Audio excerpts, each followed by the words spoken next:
السلام علیکم ورحمۃ اللہ وبرکاتہ۔ ایک درویش اور اس کا کمسن چیلا شہر سے دور کسی جنگل میں رہتے تھے۔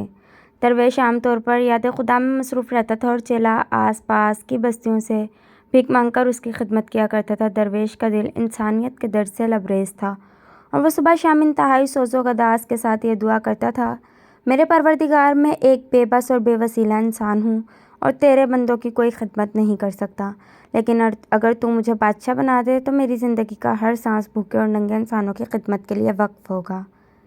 میں یتیموں، بیواؤں اور نادار لوگوں کی سرپرستی کروں گا۔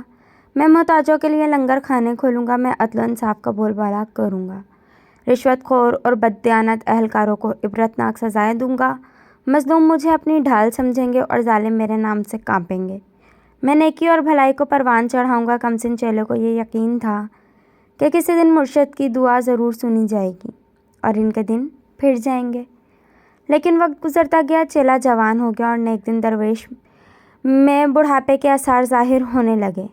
رفتہ رفتہ چیلے کے اعتقاد میں فرق آنے لگا، یہاں تک کہ جب درویش دعا کے لیے ہاتھ اٹھاتا تو وہ اس کے قریب بیٹھنے کی بجائے چند قدم دور بیٹھتا اور دبی زبان سے یہ دعا شروع کر دیتا: میرے پروردگار، اب میرا مرشد بوڑھا ہو چکا ہے، اس کے بال سفید ہو چکے ہیں، دانت جھڑ چکے ہیں اور بینائی جواب دے چکی ہے۔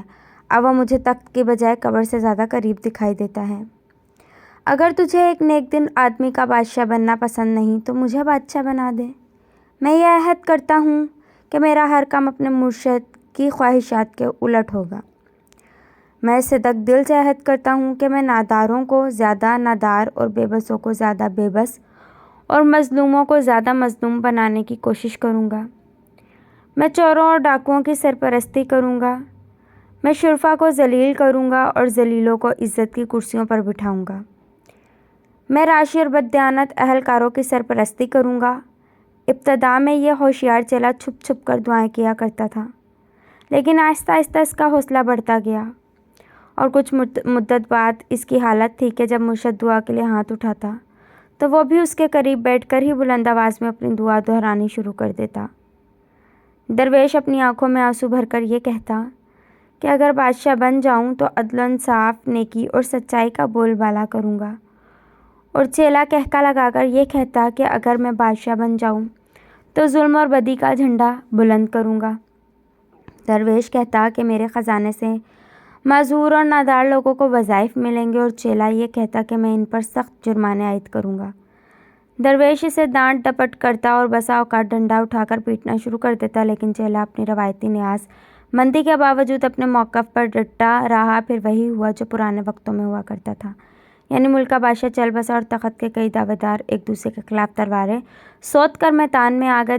دور اندیش وزیر نے راتوں رات تمام دعوے داروں کو جمع کر کے یہ تجویز پیش کی کہ اب ملک کو خانہ جنگی سے بچانے کی ایک ہی صورت باقی رہ گئی ہے، اور وہ یہ ہے کہ شہر کے تمام دروازے بند کر دیے جائیں اور علی الصبح باہر سے جو آدمی سب سے پہلے مشرقی دروازے پر دستک دے اسے بادشاہ تسلیم کر لیا جائے۔ یہ تجویز با اتفاق رائے منظور کی گئی۔ پھر یہ ہوا کہ نیک دل درویش کا چیلا بھیک مانگنے کے لیے کسی چھوٹی موٹی بستی کا رخ کرنے کے بجائے ملک کے دارالحکومت کی طرف جا نکلا۔ پھپھٹے ہی اس نے شہر کے مشرقی دروازے پر دستک دی۔ پہرے داروں نے دروازہ کھول کر اسے سلامی دی اور عمرہ اسے ایک جلوس کی شکل میں شاہی محل کی طرف لے گئے۔ نئے بادشاہ نے تخت پر رونق افروز ہوتے ہی یہ حکم جاری کیا کہ میری سلطنت میں جتنے درویش، فقیر اور سادھوی ہیں انہیں کسی تاخیر کے بغیر گرفتار کر لیا جائے۔ اس حکم کی تعمیل کی گئی، لیکن خوش قسمتی سے نئے بادشاہ کے مرشد کو کسی طرح یہ پتہ چل گیا کہ اس کا ہوشیار چیلے کی دعا قبول ہو گئی ہے اور وہ سرحد عبور کر کے کسی دوسرے ملک چلا گیا ہے۔ اس کے بعد جو ہوا وہ کسی تشریح تبصرے کا محتاج نہیں۔ نئے بادشاہ نے پوری مستعدی اور دیانتداری کے ساتھ اپنے تمام وعدے پورے کیے۔ نہروں کا پانی بند کر دیا، کنویں اور تالاب غلاظت سے بھر دیے گئے، چوروں اور ڈاکوؤں کو جیلوں سے نکال کر حکومت کا کاروبار سونپ دیا گیا، نیک خدا پرست انسانوں پر ظلم کی انتہا کر دی گئی۔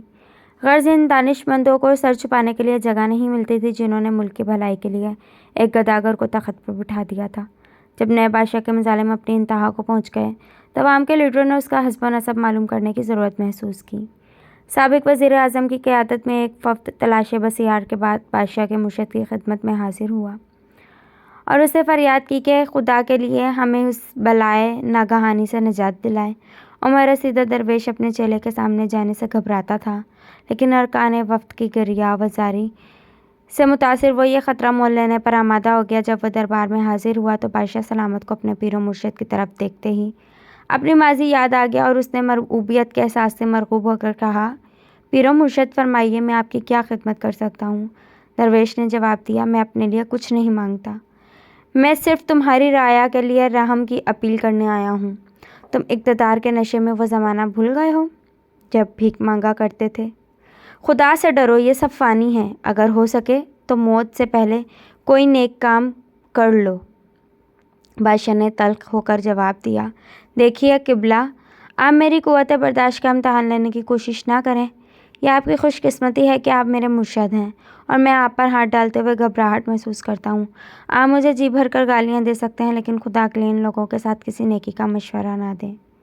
آپ کو یاد ہے کہ ہم دونوں نے ایک ہی وقت میں دعا مانگا کرتے تھے؟ پھر کیا وجہ ہے کہ آپ کی دعا قبول نہ ہوئی اور قدرت نے مجھے بادشاہ بنا دیا؟ اگر ان لوگوں کے اعمال ٹھیک ہوتے اور قدرت کو ان کی بھلائی مقصود ہوتی تو آپ ان کے بادشاہ بنتے، لیکن یہ بدبخت تھے، انہیں اچھے برے کی تمیز نہ تھی اور قدرت ان کی بدعمالیوں کی سزا دینے کے لیے مجھے بادشاہ بنا دیا۔ اب میں مرتے دم تک اپنا پروگرام پورا کرتا رہوں گا۔ اگر قدرت کو ان کی گریہ زاری پہ رحم آ جائے اور میری زندگی کے دن پورے ہو جائیں تو اور بات ہے، ورنہ میری طرف سے کوئی کوتاہی نہیں ہوگی۔ نیک دل درویش نے جواب دیا، برخدا تم خود بالکل ٹھیک کہتے ہو۔ اگر یہ لوگ قدرت کی طرف سے کسی انعام یا بہتر سلوک کے مستحق ہوتے، میری عمر بھر کی دعائیں رائگاں نہ جاتی، لیکن یہ لوگ جنہوں نے میرے بجائے تمہارے سر پر تاج رکھ دیا ہے، اس قابل نہیں کہ ان پر رحم کیا جائے۔ اللہ حافظ فرینڈز۔